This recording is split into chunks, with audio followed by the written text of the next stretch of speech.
سود پہ اللہ نے پابندی لگائی ہے. تو اللہ تعالیٰ یہ کیا ہے؟ یہ معاملات کا کہ احکام ہے شریعت کے. انشورنس حرام ہے اسلام میں. اب آپ دیکھو نماز کے بارے میں جب بتاؤ گے نا 5 نمازیں فرض ہیں, لوگ لاجک نہیں پوچھتے, کہتے ہیں ہاں بھائی ہر مذہب میں نماز ہوتی ہے, عبادت ہوتی ہے, تو اسلام میں بھی ہے. 5 کیوں ہے بھائی؟ اللہ کا حکم ہے 5 ہے. چپ ہو جائیں گے لوگ. سود کا بولو حرام ہے نا, ایک دم مرچیں لگیں گی. کیوں؟ تو ساری دنیا ہی سود پہ چل رہی ہے, یہ تو سب کی تنخواہیں سود پہ جا رہی ہیں.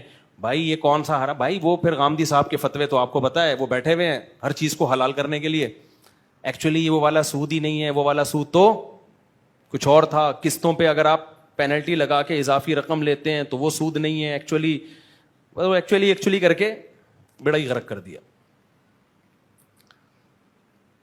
بھائی قسطوں پہ جب آپ ایک چیز طے کر لو نا, اسی وقت قسطوں پہ چیزیں مہنگی ہوتی ہیں لیکن اسی وقت قیمت طے ہو جائے, پھر اس میں کمی بیشی جائز نہیں ہے. قیمت طے ہونے کے بعد آپ نے کہا لیٹ پیمنٹ پہ میں اضافی رقم لوں گا, یہ حرام ہے, ناجائز ہے, یہ سود ہے. یہ آمدی صاحب نے اس کا جواب یہ دیا, سود تو پیسوں کے بدلے میں ہوتا ہے. یہ جو اضافی لے رہے ہو یہ تو آپ اس چیز کے بدلے میں لے رہے ہو. جناب آپ سے بات سمجھنے میں غلطی ہو رہی ہے. یہ اس چیز کے بدلے میں نہیں لے رہا. اگر اس چیز کے بدلے میں لے رہا ہوتا تو دیکھو ایک بائک کیش پہ 1 لاکھ روپے کی ہے, قسطوں پہ 1.5 لاکھ روپے کی ہے. آپ نے اسی وقت طے کر دیا قسطوں پہ لوں گا 1.5 لاکھ کی. اب یہ اضافی پورا اس بائک کے بدلے میں ہی ہے, ہم اس کو حلال کہتے ہیں. لیکن وہ 1.5 لاکھ ٹائم پہ نہ کرے, لیٹ ہونے کی وجہ سے وہ 1.5 کے 2 ہوں گے, تو یہ بائک کے بدلے میں نہیں ہے, یہ ان پیسوں کے بدلے میں جو لیٹ پیمنٹ ہے اس کے بدلے میں 50,000 لگ رہے ہیں. تو آپ کی لاجک ہی یہاں ختم ہو گئی. یہ پیسوں کے بدلے میں ہی پیسے لے رہے ہیں. بائک کی قیمت جو تھی وہ تو طے ہو چکی ہے 1.5 لاکھ. اب جو اضافی لے رہا ہے, بھائی یہ جو 1.5 لاکھ تھے نا, اس 1.5 کے بدلے میں کیا لیے جا رہے ہیں؟ لیٹ پیمنٹ کی وجہ سے 50,000 اضافی. تو یہ پیسوں کے بدلے میں اضافی پروفٹ لیا جا رہا ہے, یہ بائک کے بدلے میں نہیں لیا جا رہا.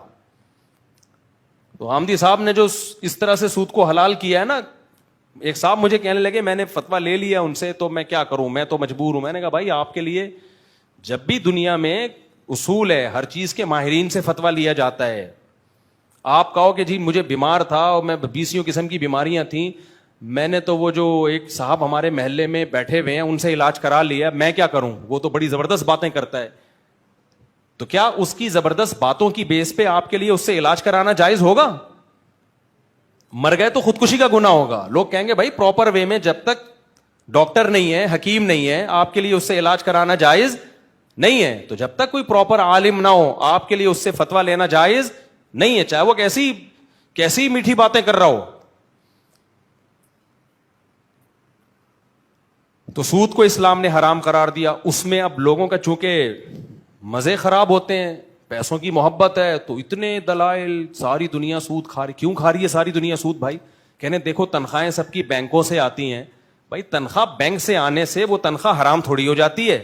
سود کہتے کس کو ہے؟ رقم کے بدلے میں جب آپ اضافی رقم لیتے ہیں نا, وہ اضافی رقم سود کہلائے گی. بینک سے جب آپ قرضہ لیتے ہیں وہ قرضہ تھوڑی سود ہے. سود تو وہ رقم ہے جو آپ بینک کو دیں گے. تو ساری دنیا کیسے سود کھا رہی ہے؟ بینک کھا رہا ہے سود, وہ سود کھا رہا ہے. آپ اسی طرح معاملات میں جب انشورنس کی بات کرتے ہیں, اسلام میں پیسوں کے لین دین کے اصول اور ضابطے ہیں. معاملات کی 2 بڑی قسمیں ہیں, 3 قسمیں اصولی طور پر. تو ایک سیاست مدنیہ جسے کہا جاتا ہے, اسٹیٹ کے کیا احکام ہیں, ریاست کے کیا احکام ہیں. ایک ہے معاشرت, آپس کے جو ہمارے معاملات ہیں. پھر اس میں 2 قسمیں ہیں, ایک پیسوں کے لین دین میں شریعت نے کیا احکام دیے, دوسرا رشتوں کے معاملات میں نکاح طلاق کے کیا احکام ہیں. تو پورا اسلام نے ایک ایک چیز کو ایکسپلین کیا ہے. کہیں بھی آپ ڈنڈی مارو گے نا, اپنی چلاؤ گے, تو اس کا مطلب آپ اللہ کو اللہ نہیں مانتے.